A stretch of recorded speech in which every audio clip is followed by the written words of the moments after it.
1529, l'Europe retient son souffle. Soliman le Magnifique, sultan ottoman de 35 ans, vient de remporter victoire sur victoire. Belgrade est tombé en 1521 après des semaines de siège. Rhodes, forteresse réputée imprenable des chevaliers de Saint-Jean, s'est rendue après 5 mois de résistance acharnée en 1522. Mais c'est le 29 août 1526 à Mohacs que tout bascule. Ce jour-là, sur les plaines hongroises près du Danube, 100 000 soldats ottomans écrasent l'armée du jeune roi Louis II de Hongrie. Le souverain hongrois n'a que 20 ans. Face à la menace turque qui approche, il réussit péniblement à rassembler entre 20 000 et 40 000 hommes. Les barons arrivent avec leurs troupes, les comitats envoient leurs milices. L'archevêque de Kalocsa, Pál Tomori, prend le commandement. Louis sait qu'il est en infériorité numérique, mais il décide d'attaquer quand même, espérant surprendre les Ottomans avant qu'ils ne regroupent toutes leurs forces. La bataille dure 2 heures. Les cavaliers hongrois parviennent d'abord à percer le flanc gauche ottoman, mais au lieu de poursuivre leur avantage, ils s'arrêtent pour piller. Erreur fatale. L'artillerie ottomane ouvre le feu. Les janissaires, soldats d'élite de l'Empire, se déploient avec une précision mortelle. Les Hongrois sont balayés. 28 barons périssent sur le champ de bataille. Louis II tente de fuir vers les marais avec ce qui reste de son armée. Alourdi par son armure, son cheval glisse. Le roi tombe dans l'eau et se noie avec 2 nobles hongrois, István Axel et András Tröpka. 15 jours plus tard, Soliman entre dans Pest sans résistance. La fine fleur de la noblesse hongroise a été décimée. Le royaume qui tentait depuis 1 siècle et demi d'arrêter l'avancée ottomane n'existe plus. La Hongrie se retrouve divisée entre 3 prétendants. Ferdinand de Habsbourg, frère de Charles Quint, qui contrôle l'Ouest, Jean Zápolyas, voïvode de Transylvanie soutenu par Soliman, qui règne à l'Est, et les Ottomans eux-mêmes qui occupent le centre du pays. Cette victoire à Mohacs ouvre à Soliman la route vers Vienne. Pour la première fois, l'Empire ottoman peut frapper directement au cœur de l'Europe chrétienne. Quand on parle de Soliman, on ne peut ignorer l'homme qui se tient à ses côtés, Ibrahim Pacha. Leur histoire commence dans l'enfance. Ibrahim est né vers 1493 à Parga, dans une famille orthodoxe pauvre. Capturé dans le cadre du Devshirme, ce système ottoman qui prélevait les jeunes garçons chrétiens pour en faire des serviteurs de l'État, Ibrahim reçoit une éducation militaire. Il rencontre le jeune prince Soliman et les 2 garçons deviennent inséparables. Quand Soliman monte sur le trône en 1520, son premier réflexe est d'élever son ami. Ibrahim devient fauconnier royal, puis premier officier de la chambre royale. En 1523, coup de théâtre. Soliman le nomme grand vizir, alors qu'Ibrahim n'a jamais occupé les postes intermédiaires habituels. Cette promotion fulgurante choque la cour. Le poste de grand vizir revenait normalement à un ancien vizir, pas à un jeune homme de 30 ans sans expérience gouvernementale. Selon les chroniqueurs de l'époque, Ibrahim aurait supplié Soliman de ne pas le nommer à une position aussi dangereuse. Il craignait pour sa vie.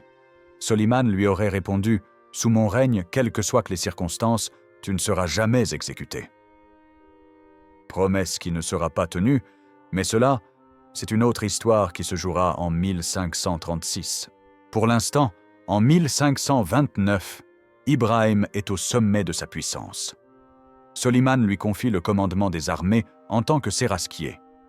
Le sultan lui donne également le titre de Beylerbey de Roumélie, ce qui lui accorde l'autorité sur tous les territoires européens de l'Empire. Ibrahim accumule les richesses, construit des palais, mais surtout, il se révèle un stratège redoutable. Au printemps 1529, Soliman mobilise ses forces. L'armée qui se rassemble en Bulgarie ottomane impressionne par son ampleur. Les chiffres varient selon les sources, mais on parle d'au moins 100 000 hommes, peut-être même jusqu'à 120 000 ou 150 000. Cette armée comprend 20 000 janissaires, l'élite militaire ottomane qui forme la seule armée permanente professionnelle d'Europe à cette époque. S'y ajoutent des sipahis, cavaliers légers et lourds qui tiennent leur terre en échange du service militaire, des troupes auxiliaires venues de Moldavie et de Serbie, ainsi que des volontaires de la foi, les gazis, motivés par le désir de combattre les infidèles. l'artillerie ottomane compte 500 pièces, dont certains des canons les plus puissants du monde. Pour transporter tout ce matériel, Soliman fait venir 20 000 chameaux d'Orient. Ces bêtes de somme, chargées de l'équipement lourd, de la nourriture et des munitions, forment une caravane interminable qui s'étire sur des kilomètres. Le 10 mai 1529, l'armée se met en marche. Soliman chevauche à sa tête, Ibrahim Pacha à ses côtés. Les tambours battent, les bannières vertes de l'islam flottent au vent. Cette armée devrait terrifier n'importe quel adversaire. Pourtant, dès le départ, les problèmes s'accumulent. Le printemps 1529 est exceptionnellement pluvieux en Europe du Sud-Est. Les routes se transforment en rivières de boue. Les chameaux, habitués au désert d'Anatolie et d'Arabie, pataugent dans cette gadoue. Beaucoup tombent malades.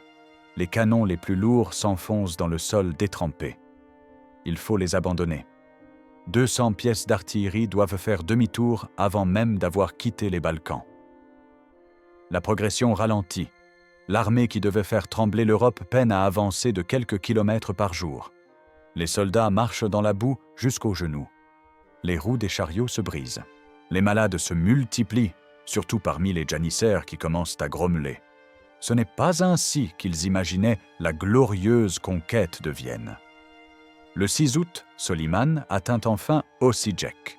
Le 18 août, l'armée arrive à la plaine de Mohács, là où 3 ans plus tôt, les Hongrois ont été écrasés.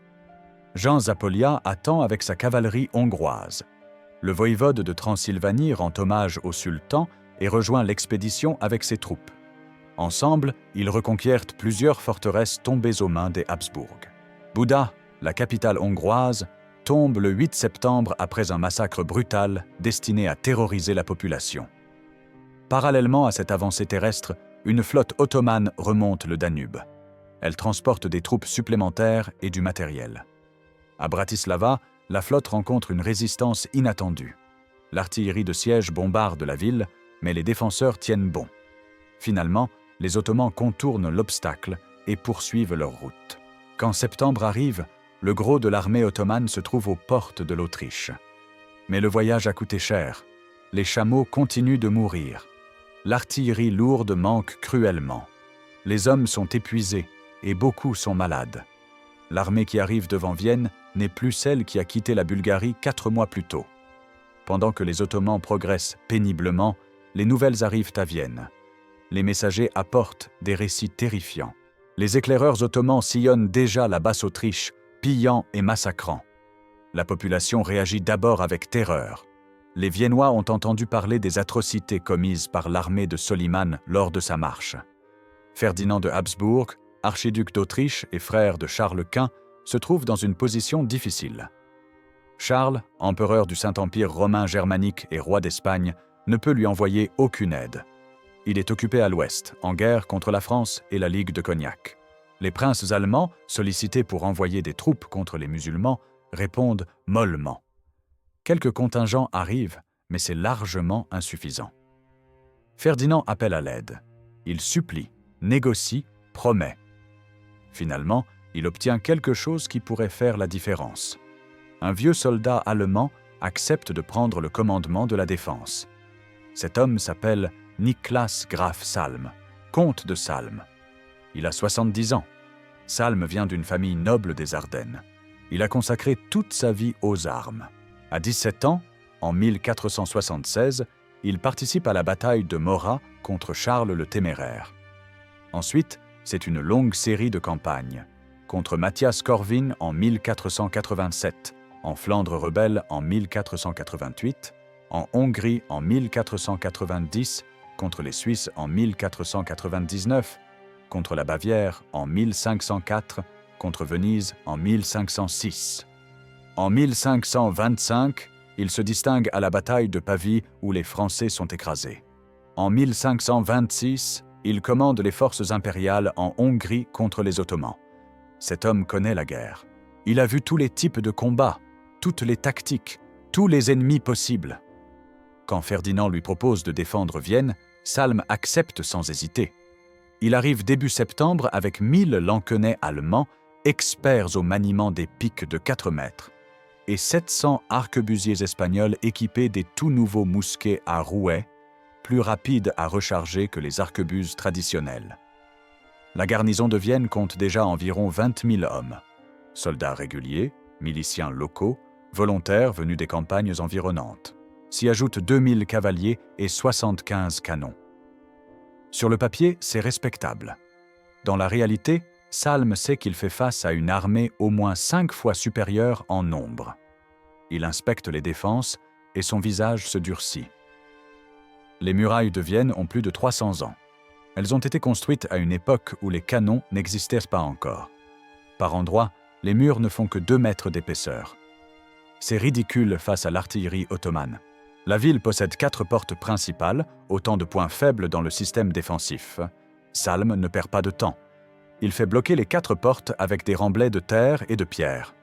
Il ordonne de renforcer les murailles partout où c'est possible, en accumulant de la terre derrière les pierres pour absorber les impacts des boulets. Il fait creuser des magasins souterrains à l'épreuve du feu pour stocker la poudre et les munitions. Il fait ériger des barricades intérieures, préparant des lignes de défense de repli au cas où les murs tomberaient. Salm établit son quartier général près de la cathédrale Saint-Étienne, au centre de Vienne. De là, il peut surveiller toute la ville et envoyer rapidement des renforts où ils sont nécessaires. Il divise les défenses en secteurs, chacun commandé par un officier expérimenté. Guillaume von Roggendorf, l'Hofmeister d'Autriche, partage le commandement et s'occupe particulièrement de l'artillerie et des affaires municipales. Début septembre, Salm prend une décision difficile.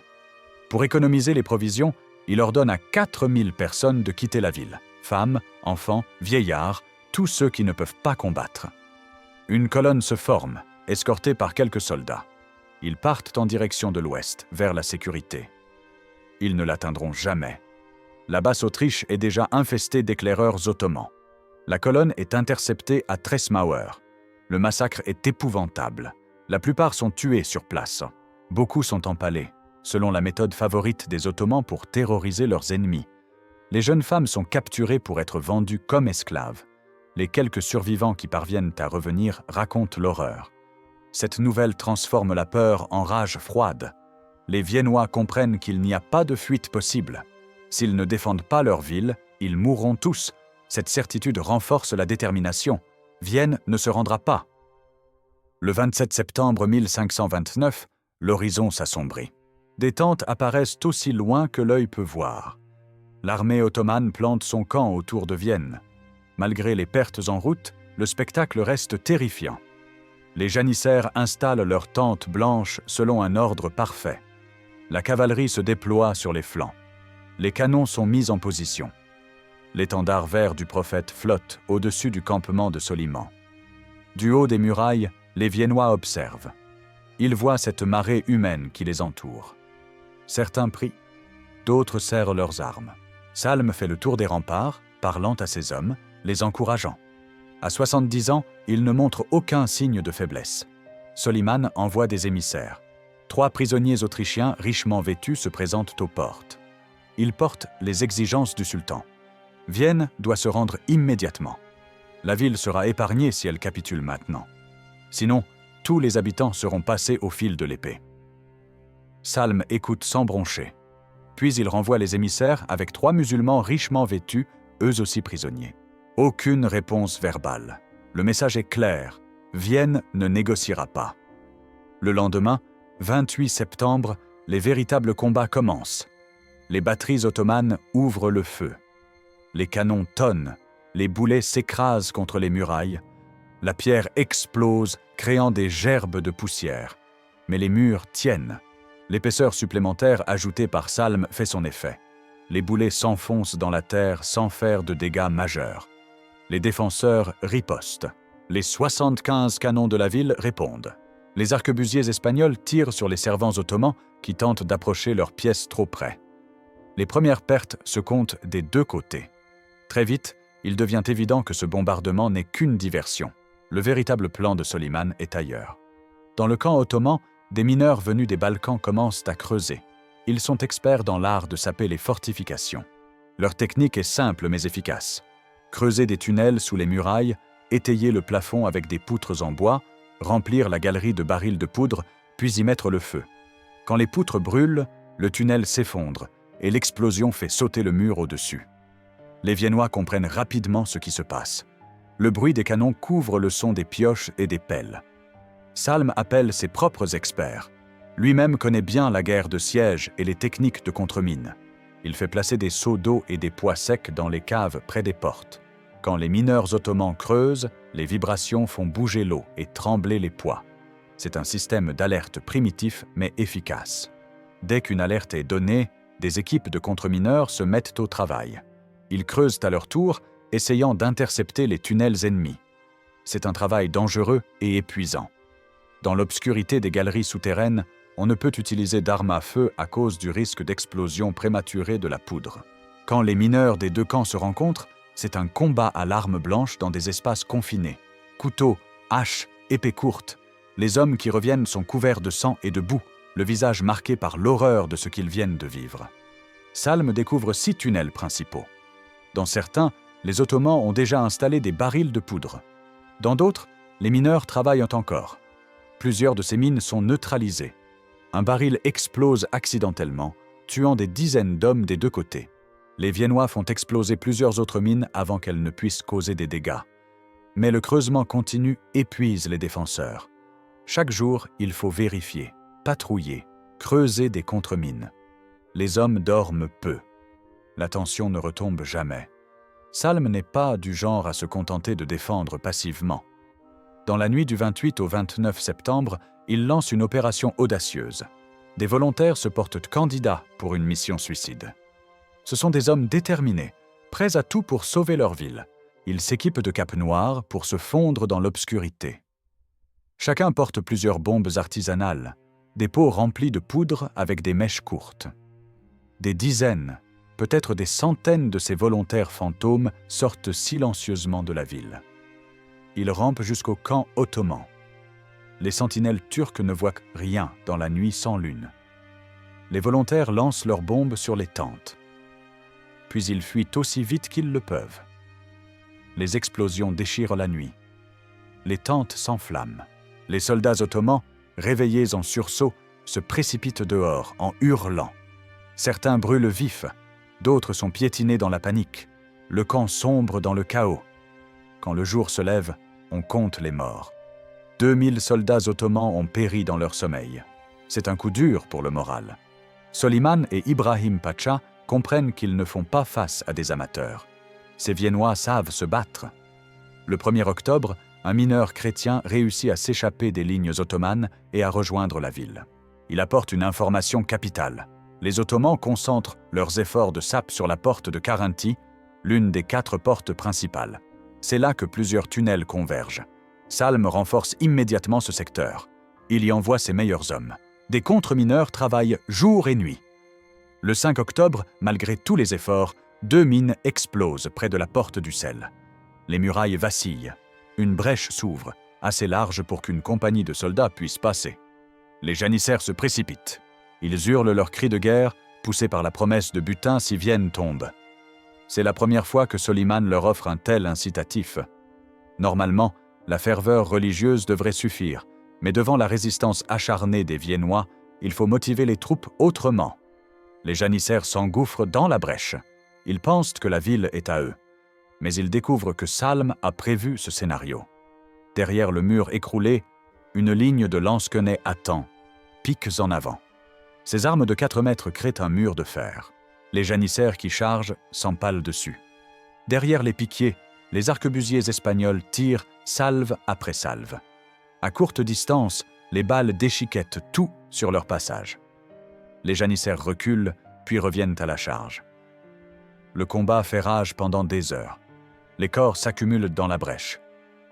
Finalement, les Ottomans se retirent, laissant des centaines de morts. Les Viennois ont tenu.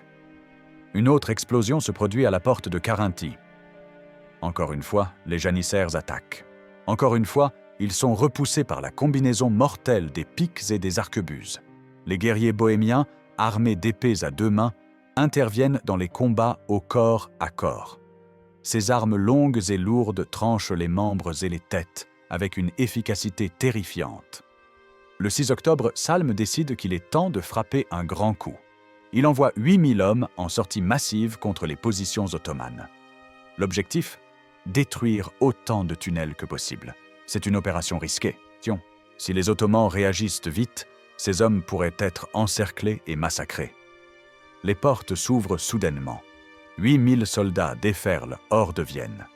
Ils foncent sur les entrées des tunnels, jetant des bombes à l'intérieur, massacrant les mineurs qui tentent de fuir. Plusieurs galeries s'effondrent. Les sapeurs ottomans sont enterrés vivants. Ibrahim Pacha lui-même manque de peu d'être capturé. Il inspecte les opérations de sape quand les Viennois surgissent. Ses gardes le tirent en arrière alors que les arquebusiers tirent dans sa direction. Il s'échappe, mais l'humiliation est grande pour le grand vizir de l'Empire. La sortie massive cause des dégâts considérables aux opérations de siège ottomanes, mais elle coûte cher aux défenseurs. Dans les espaces confinés des tunnels, la retraite est difficile. Beaucoup de Viennois sont tués ou capturés alors qu'ils tentent de revenir dans la ville. Néanmoins, l'opération est un succès tactique. Elle retarde les Ottomans de plusieurs jours. Octobre avance et avec lui, le temps se dégrade encore. Les pluies qui ont gêné la marche de Soliman au printemps reviennent avec une force redoublée. Les averses sont quasi permanentes. Le camp ottoman se transforme en bourbier. Les soldats pataugent dans la boue. Les tentes fuient. Les provisions moisissent. Le 11 octobre, de nouvelles pluies torrentielles s'abattent sur la région. L'eau s'infiltre partout, y compris dans les réserves de poudre ottomane. La poudre mouillée ne peut plus servir. Sans poudre sèche, impossible de faire exploser les mines, impossible de tirer avec les canons. Les opérations de siège s'arrêtent pratiquement. Les chameaux, déjà affaiblis, continuent de mourir. Ces animaux du désert ne supportent pas ce climat humide et froid. Leur nombre diminue chaque jour. Avec eux disparaît la capacité de l'armée à transporter son matériel. Dans le camp ottoman, le moral est au plus bas. Les soldats sont épuisés, malades, trempés. Ils dorment dans des tentes détrempées. La nourriture se fait rare car les convois de ravitaillement peinent à traverser les routes boueuses. Les janissaires, d'habitude si disciplinés, commencent à grommeler ouvertement.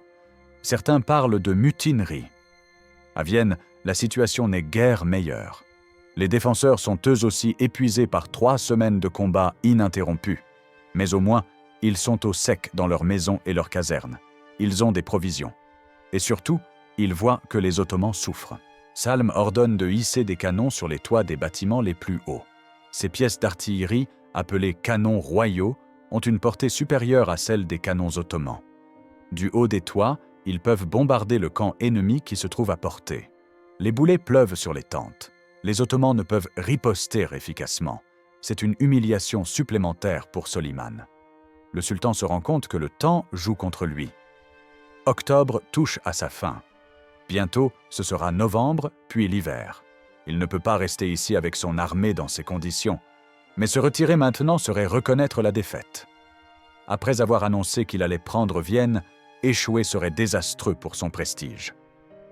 Le 12 octobre, Soliman convoque un conseil de guerre dans sa tente. Ibrahim Pacha est présent, ainsi que les principaux commandants. La discussion est tendue. Certains conseillent la retraite immédiate.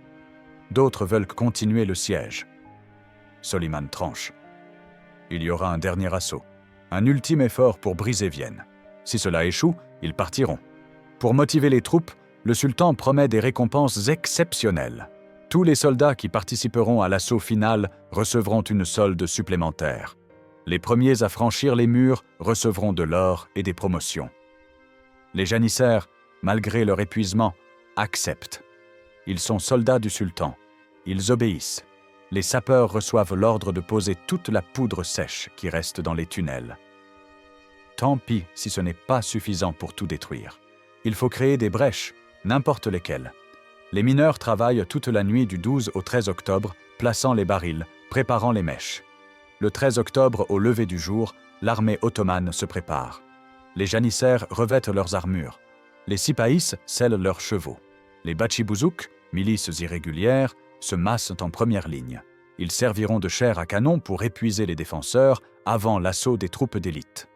À midi, les mines explosent. Plusieurs sections de murailles s'effondrent. La poussière et la fumée cachent momentanément la vue. Quand elles se dissipent, on voit que les brèches sont moins larges que prévu. La poudre mouillée n'a pas donné toute sa puissance, mais c'est suffisant pour passer. Ibrahim Pacha mène personnellement la charge vers la porte de Carinthie, le grand vizir au front. Quelle motivation pour les troupes! Les Bachibouzouk se précipitent en hurlant. Derrière eux, les janissaires avancent en formation serrée. C'est une marée humaine qui déferle sur les brèches. Les arquebusiers espagnols tirent, salve après salve. Les premières lignes ottomanes s'effondrent, mais d'autres viennent derrière. Les lansquenets présentent leurs piques. Les Ottomans s'empalent, mais le poids de ceux qui poussent derrière fait plier les lignes. C'est un carnage des deux côtés. Salm, malgré ses 70 ans, descend personnellement pour participer au combat. Il veut montrer à ses hommes que personne n'abandonne. Sa présence galvanise les défenseurs. Mais au milieu de la mêlée, un janissaire le blesse gravement. Une balle d'arquebuse le touche. Le vieux soldat s'effondre. Ses gardes le ramènent en arrière. Sans leur commandant, les Viennois vacillent un instant. Mais les officiers reprennent le contrôle. Les piquiers reforment leurs lignes. Les arquebusiers continuent de tirer. Les guerriers bohémiens chargent avec leurs épées à deux mains, fauchant tout sur leur passage. Soliman ordonne une deuxième attaque. Les janissaires reviennent à la charge. Même résultat. Les murs de pique les arrêtent. Les arquebuses les déciment. Une troisième fois, le sultan ordonne l'assaut. Une troisième fois, ses soldats sont repoussés. À la fin de la journée, le champ de bataille devant les brèches est couvert de cadavres. Des centaines de janissaires sont morts. Les Bachibouzouk ont été pratiquement exterminés. Du côté viennois, les pertes sont également lourdes, mais la ville tient toujours. Le soir venu, Soliman comprend que c'est terminé. Vienne ne tombera pas. Continuer serait du suicide. Son armée est épuisée, malade, démoralisée. L'hiver approche. Il n'a plus de poudre. Les vivres manquent. Il faut partir. Dans la nuit du 14 au 15 octobre, les Ottomans commencent à lever le camp. C'est une opération délicate. Il faut plier des milliers de tentes, charger le matériel, organiser la colonne de marche, et surtout, il faut le faire discrètement pour éviter que les Viennois n'en profitent pour attaquer. Mais les Ottomans, dans leur rage et leur frustration, commettent des atrocités. Les prisonniers autrichiens, gardés comme otages ou esclaves, deviennent un fardeau. On ne peut les emmener. On ne veut pas les libérer. La solution est simple et barbare. On les massacre. Plus de 2000 prisonniers sont exécutés cette nuit-là. Certains sont jetés dans des bûchers. D'autres sont égorgés. Les jeunes et les plus robustes sont épargnés pour être vendus comme esclaves. Au matin du 15 octobre, quand les Viennois se réveillent, ils voient que le camp ottoman est vide. D'abord, ils n'y croient pas. Est-ce un piège? Mais non, les Turcs sont vraiment partis. Des cris de joie éclatent dans toute la ville. Les cloches sonnent. Les gens pleurent de soulagement. Vienne a tenu. L'impossible s'est produit. Mais la prudence reste de mise. Personne ne sort immédiatement de la ville. On surveille depuis les murailles, puis on voit des silhouettes qui approchent en titubant. Ce sont des prisonniers autrichiens qui ont réussi à s'échapper pendant le chaos de la retraite. Certains racontent avoir profité d'une brèche dans le mur pour fuir. Des échelles sont descendues pour les hisser en sécurité. Ces rescapés racontent les horreurs de la nuit, le massacre des prisonniers, la cruauté gratuite. Ces récits ne font que renforcer la détermination des Viennois. Ils ont bien fait de résister. Se rendre aurait signifié la mort ou l'esclavage pour tous. Pour Soliman et son armée, commence maintenant un calvaire. La retraite d'une armée vaincue est toujours dangereuse, mais celle-ci devient un cauchemar. Le 15 octobre, alors que l'armée ottomane bat en retraite, la neige commence à tomber. C'est inhabituel pour mi-octobre, mais 1529 est une année de tous les excès météorologiques. La neige transforme rapidement les routes déjà boueuses en pièges mortels. Les chariots s'enlisent, les chevaux glissent et se brisent les pattes. Les chameaux survivants meurent de froid les uns après les autres. Il faut abandonner du matériel, des canons, des provisions. Les soldats ottomans, déjà affaiblis par la maladie et l'épuisement, commencent à mourir en masse. Certains s'effondrent dans la neige et ne se relèvent plus. D'autres, trop malades pour marcher, sont laissés sur le bord de la route. Les cavaliers autrichiens, enhardis par la victoire, harcèlent les arrières de la colonne. Ils capturent ceux qui restent en arrière. Soliman maintient l'ordre tant bien que mal. Ibrahim Pacha fait de son mieux pour organiser la retraite. Mais c'est une débâcle. L'armée qui devait conquérir l'Europe se traîne péniblement vers le sud-est, laissant derrière elle un sillage de morts et d'abandonnés. Le 26 octobre, les restes de l'armée atteignent Buda. On fait une pause pour se réorganiser. Beaucoup de soldats sont trop malades pour continuer. On les laisse en garnison en Hongrie. L'armée qui repart vers Constantinople n'est plus qu'une ombre de ce qu'elle était. Le 10 novembre, Soliman atteint Belgrade. Encore une pause. L'hiver s'installe maintenant pour de bon. La progression devient de plus en plus difficile. Enfin, le 16 décembre 1529, 5 mois après le départ, Soliman rentre à Constantinople. De toute la puissante armée partie au printemps, peut-être 35 000 à 40 000 hommes seulement sont revenus. Les pertes ne sont pas toutes dues au combat. La plupart sont mortes de maladie, d'épuisement, de froid, ou ont simplement déserté en route. Vienne sort victorieuse du siège, mais la ville est exsangue. Les murailles sont criblées d'impacts, des quartiers entiers ont brûlé, et les réserves de nourriture sont épuisées. La reconstruction prendra des mois. Le héros de cette résistance, Niklas Graf Salm, ne profite pas longtemps de sa gloire. Grièvement blessé le 14 octobre lors de l'assaut final, le vieux soldat de 70 ans survit à l'hiver, mais ne se remet jamais complètement. En mars 1530, il reprend brièvement du service comme chef du conseil de guerre à Presbourg, mais son corps ne supporte plus. Le 16 avril, il demande à être relevé de ses fonctions et meurt quelques jours plus tard, le 4 mai 1530, au château de Marchegg. Vienne pleure son sauveur. Ferdinand fait ériger une statue en son honneur, le représentant en armure, le regard tourné vers le sud-est d'où est venue la menace. Ce monument se dresse encore aujourd'hui. Les pertes sont lourdes. Entre 2000 et 3000 défenseurs sont morts, des milliers d'autres ont été blessés. Les arquebusiers espagnols, ces 700 hommes qui ont joué un rôle crucial, ont été décimés. Seuls 250 ont survécu, mais leur sacrifice n'a pas été vain. Le siège de Vienne de 1529 marque le moment où l'expansion ottomane en Europe atteint sa limite absolue.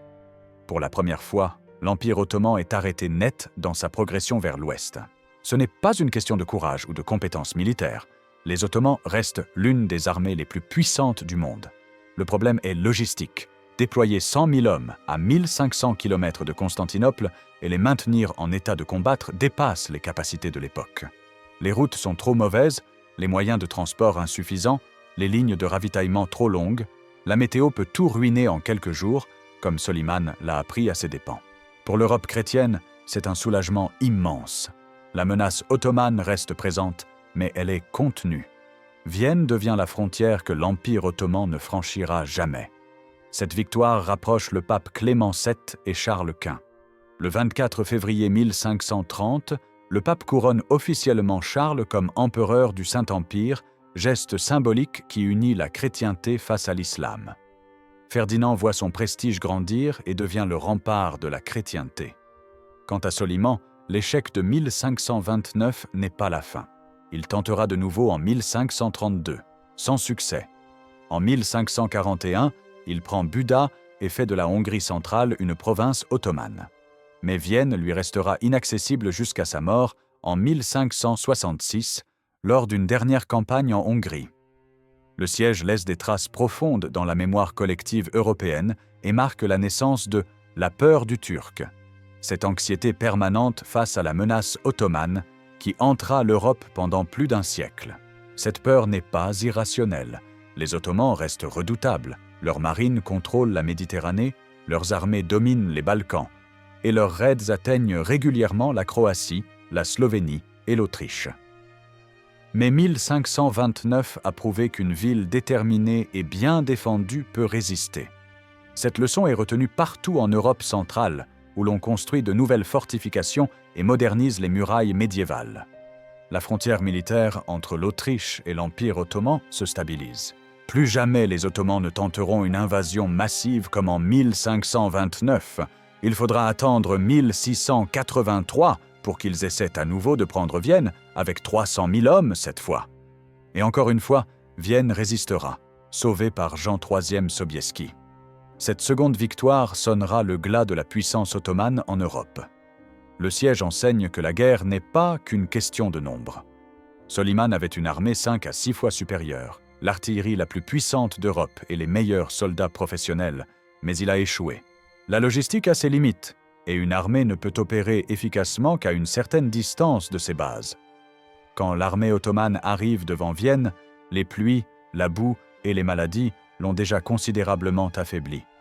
La défense intelligente de Salm fait le reste. La combinaison de piques et d'arquebuses se révèle dévastatrice. Cette tactique préfigure l'infanterie mixte qui deviendra la norme en Europe. La guerre de Mine montre également son importance cruciale. La moitié des combats se déroulent sous terre. Enfin, le facteur humain s'avère décisif. Les Viennois se battent pour leur survie avec une détermination que les assiégeants ne peuvent égaler.